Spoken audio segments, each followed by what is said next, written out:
Bien le bonjour à tous, c'est Silverhead et aujourd'hui on voit la recette et la fabrication du sirop de nourrissement pour l'hivernage. Qu'est-ce que c'est le sirop de nourrissement pour l'hivernage? C'est un aliment riche en sucre, uniquement en sucre j'ai envie de vous dire, qui va vous permettre de maintenir vos abeilles en vie durant tout l'hivernage en l'absence de miel. Donc, je vous invite à voir ça tout de suite. Pour cette recette, vous aurez besoin de plusieurs ingrédients et ustensiles. En fait, tous seront trouvables en grande surface. Et ça, c'est quelque chose auquel je fais très attention. La recette que je vais vous enseigner ici est une recette que chacun pourra faire. Et ça, que vous ayez, même à part peut-être pour le sucre en utilisant de la betterave à sucre, vous pourrez la refaire vous-même à partir de rien. Donc on va commencer par les ingrédients. Bah, déjà, il va vous falloir 5 bons kilos de sucre. Bon, celui-là on l'entend, il est dur, mais l'avantage avec le sucre, c'est qu'il se conserve ad vitam aeternam, j'ai envie de dire, sauf si vous l'exposez à des nuisibles. Le sucre, c'est un aliment non périssable. Donc c'est vraiment la matière première qu'il vous faut. Suivi de très près de la flotte. Donc pareil, 5 litres de flotte, 5 kg de sucre pour une quantité, je suppose que ça fait 10 litres de machin, mais j'en ai foutre rien à faire, tant que ça me fait du sirop, ça me va. Donc c'est très simple, ça va être du 50-50. 50-50. Pour au final créer le sirop. Ajouter à ces ingrédients le vinaigre de cidre. On verra son rôle plus tard dans la vidéo. Et passons maintenant aux ustensiles. Un thermomètre, une bouteille de 1 litre pour doser, grosso merdo, une spatule, et pour finir, sûrement le plus important, la bonne bassine en cuivre qui va bien. J'oublierai peut-être quelque chose également. La bonne gazinière. Bien. Eh bien, on peut commencer. Premièrement, il va falloir foutre 5 litres de flotte dans la bassine en cuivre. Je viens d'intégrer le sucre dans une eau à 48 degrés. L'idéal, ça serait d'atteindre 50. On y est presque, et puis de toute façon 48 degrés c'est déjà parfait. Tout ce que j'aurais à dire, c'est que faut pas dépasser les 60. Les 60 degrés c'est vraiment la limite, parce qu'au-delà le mélange commence à caraméliser et c'est pas les faire chercher. D'ailleurs il faut respecter cette proportion 50-50. Ou à peu près, parce que sinon on a un mélange qui commence qui potentiellement peut s'évaporer, l'eau peut s'évaporer, et dans ce cas-là on va se retrouver avec du sucre, avec du sucre pur que les abeilles ne pourront pas consommer. Donc dans ce cas-là, c'est là qu'intervient le vinaigre de cidre. Le vinaigre de cidre, il a deux rôles. Premièrement, il va éviter au liquide de tourner. Ça va éviter que des algues se développent, que des impuretés se développent. Et ça va nous éviter surtout que le liquide ne s'évapore trop vite. Après, je m'en suis toujours aperçu, je ne me l'explique pas, mais le vinaigre de cidre par rapport à un sirop sans vinaigre de cidre permet une meilleure tenue dans le temps que la normale par rapport à l'évaporation. Mais après, son rôle premier reste la conservation du produit. Comme je l'ai dit au début, tous ces ingrédients, c'est des ingrédients trouvables en grande surface. C'est une recette que vous pourrez faire n'importe où, avec peu d'ustensiles, peu de matériel et peu de ressources. Ça ne nécessite pas des ressources incroyables à trouver. Vous pouvez aller chercher un sac de 5 kg de sucre en supermarché. Ça pose pas de soucis, et vous pouvez même, si vous êtes vraiment déter, hein, Si vous êtes Rakov-Corpien, faire vos betteraves à sucre, hein, n'est-ce pas driver, histoire de produire le sucre nécessaire à cette recette. Le mélange est à 51, c'est parfait.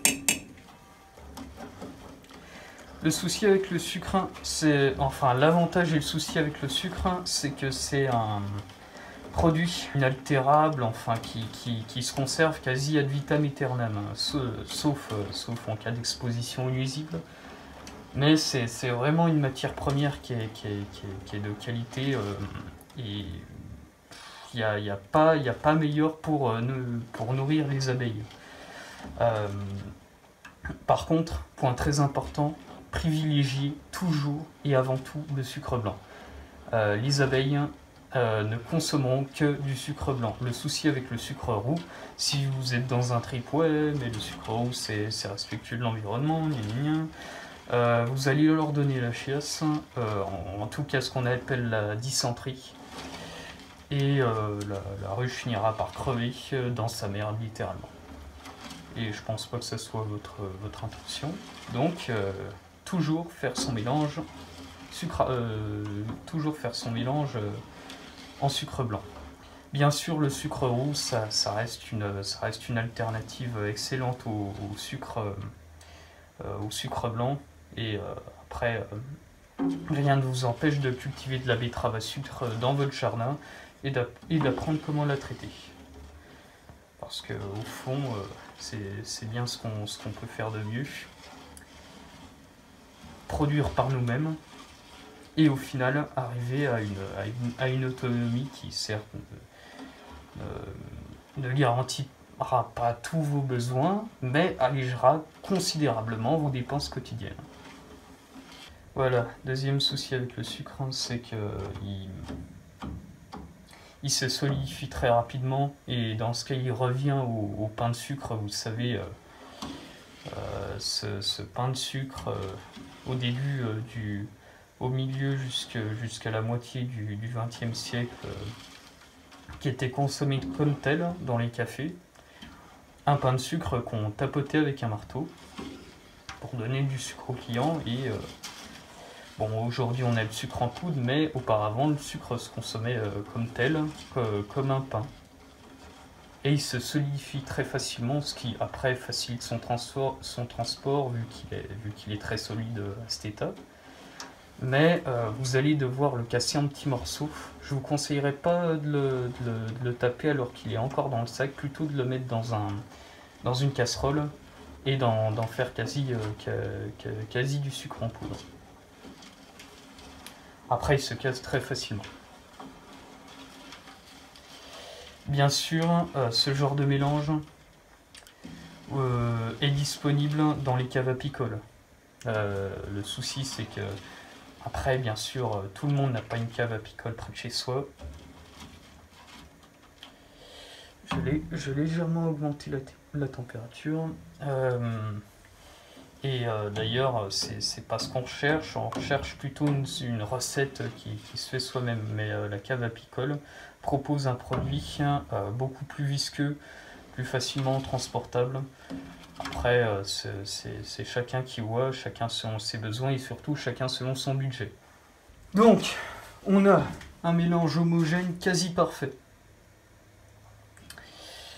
Il n'y a plus de sucre qui peut traîner tout à fondu dans l'eau. Donc on coupe le gaz et on laisse un petit peu refroidir. Le rôle du sirop, ça va être comme je l'ai dit peut-être plus tôt, ça va être de nourrir les abeilles pendant l'hivernage. Elles vont consommer ça sur une période allant de 2 jours à raison d'environ, je dirais, 750 millilitres à 1 litre de liquide par contenant. Les contenants en question, bon, pas lavés, hein, parce que je suis un gougnafier qui a oublié de le laver. On le remplit avec un verre à l'intérieur qui va permettre aux abeilles de le récolter sans se noyer. Donc ce type de contenant va vous faire 2 jours à environ une semaine, suivant la consommation et l'état des ressources de la ruche. Je pense que cette année, ça va durer à peu près 2-3 jours, 4 jours, parce qu'il y a eu des périodes brèves de pluie et de coups de chaud qui les ont forcés à consommer même le miel qu'elles avaient produit dans leur housse. Donc, en soi, elles n'ont pas tellement de ressources. Ça va permettre de faire un complément qui va être nécessaire. Et c'est là, à cette étape-là, qu'on s'aperçoit de l'état du parc apicole français depuis le siècle dernier. Si on prend comme point de départ le Moyen-Âge, une ruche, vous n'aviez pas à vous en occuper. Elle survivait par elle-même, il n'y avait pas de souci. Et ça a été le cas jusqu'au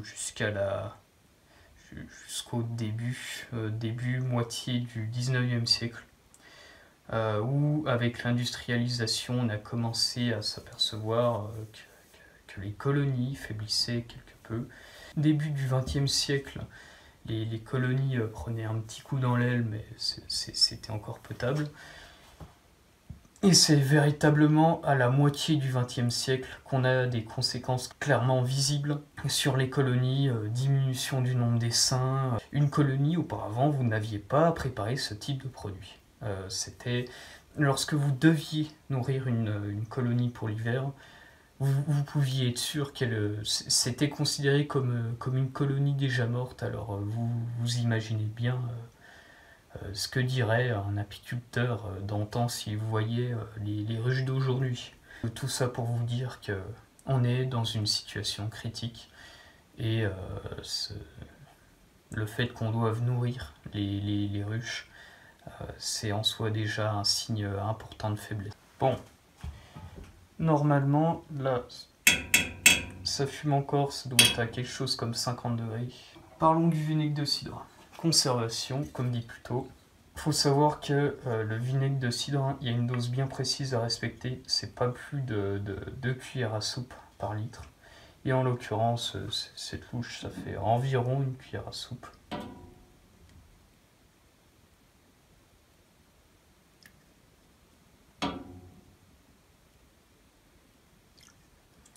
Voilà, premier litre.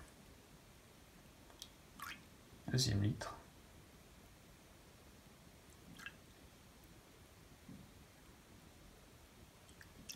Troisième litre.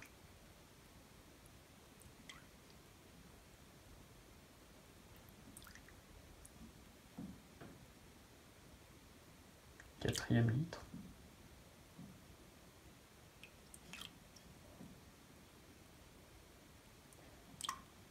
Cinquième litre.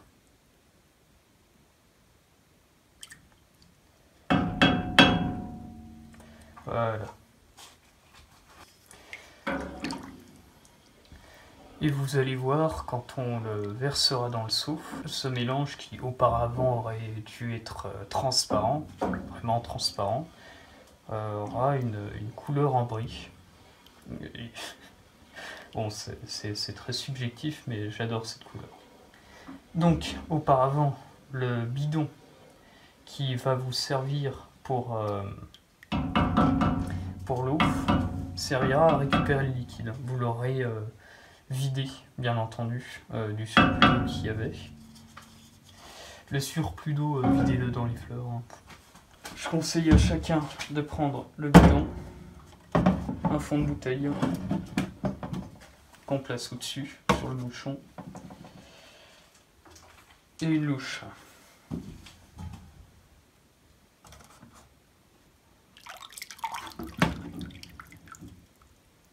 Donc, vous avez ici 9 litres, parce qu'il y a eu vu comment je suis une brêle, il y a eu de la perte dans le processus. Néanmoins, ça fait 9 litres qui pourront vous nourrir tout un rucher amateur, hein, j'entends bien amateur, pendant une semaine. Et ça, c'est renouvelé toutes les semaines, je précise, hein, donc ça coûte cher. mais au moins vous pouvez être assuré d'avoir de la nourriture de qualité faite maison. Donc, en tout cas, si vous voulez tenter, je ne saurais que trop vous conseiller de régulièrement vous laver les mains à l'eau, de laver régulièrement vos outils, et surtout, faites gaffe à pas vous brûler, quoi. Pour moi, c'est tout bon. Et puis, si vous avez des questions, laissez-les en commentaire, je serai honoré d'y répondre. Pour ce qui est de la question de Fred Scott, pour la dernière vidéo, non, je ne pourrais pas te montrer de montage fait par les abeilles, tout simplement parce que c'est un bordel sans nom. Je m'explique. Le cadre, la cire mise en place artificiellement parlant, permet d'avoir une structure préétablie. Elles ne bougeront pas, sauf dans le cas des ruches les plus puissantes, qui se mettront à lier les cadres entre eux. Mais sinon, elles se mettront à construire à l'horizontale, à la verticale, un peu dans tous les sens. Et ça serait impossible à montrer. Ça serait impossible à montrer. Donc, j'aurais aimé te montrer ça, Fred, mais non, je peux pas. Je peux pas, j'ai pas ça dans une ruche. Je fais tout selon la méthode traditionnelle. Eh bien, pour moi, c'est tout bon. Et je vous laisse, j'ai un rucher à nourrir.